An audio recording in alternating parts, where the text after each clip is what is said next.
Ribe na šolskih krožnikih je dvoletni projekt, v katerem sodeluje 7 partnerjev. Od tega je občina Krško vodilni partner, zraven pa smo povabili tako osnovne šole, vrtce, tudi občina Sevnica sodeluje in pa ribogojstvo Goričar. Osnovni cilj projekta je povečati ozaveščenost ljudi o zdravi prehrani in povečati prehrano z ribami in ribjimi izdelki. Ter na nek način vzpodbudimo tako porabo te dobrine v vrtcih, šolah, kot tudi v ostalih javnih ustanovah in seveda spromoviramo dobro stran tako lokalno pridelane hrane tudi ostalim našim občanom. Mi postopoma uvajamo več ribjih produktov in ribjih jedi na same krožnike, tako za malico, popoldansko malico in pa za kosila.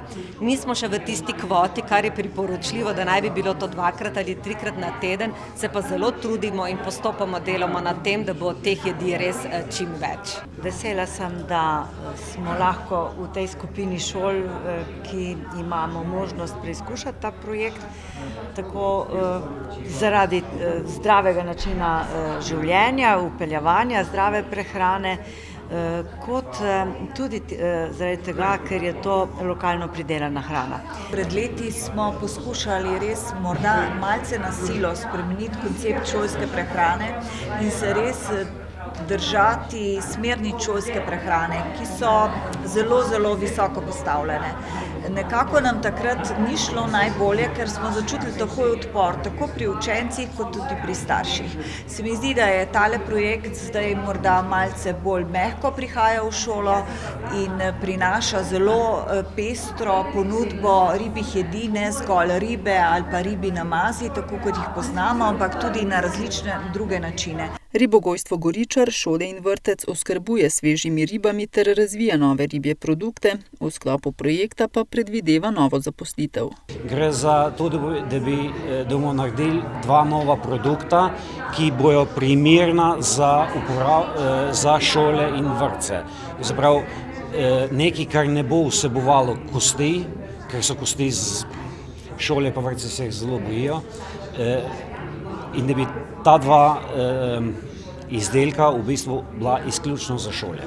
Osnovne aktivnosti, z katerimi bomo v tem projektu sodelovali vseh 7 partnerjev, je predvsem v pripravi novih produktov, se pravi z raznimi delavnicami, ki jih bomo izvajali tako za vodje prehran v šolah in vrtcih, kot tudi z naravoslovnimi dnevi, v katerih bomo otroke na nek način ozaveščali in peljali na sam izvor, torej na sama ribogojstva, kot tudi priprava posebnih receptov, novih receptov za pripravo ribjih izdelkov in pa seveda osnovni namen, ki ga ima, ali pa vloga, ki ga ima občina v tem projektu, pa je promoviranje vseh aktivnosti, ki jih bomo na nek način zaključili, tako da bi bile potem te stvari tudi širše dostopne vsem ostalim prebivalstvom. Skupna vrednost izvedbe projekta znaša nekaj manj kot 240 tisoč evrov, od tega je delež sofinanciranja Evropskega sklada za pomorstvo in ribištvo dobrih 185 tisoč evrov.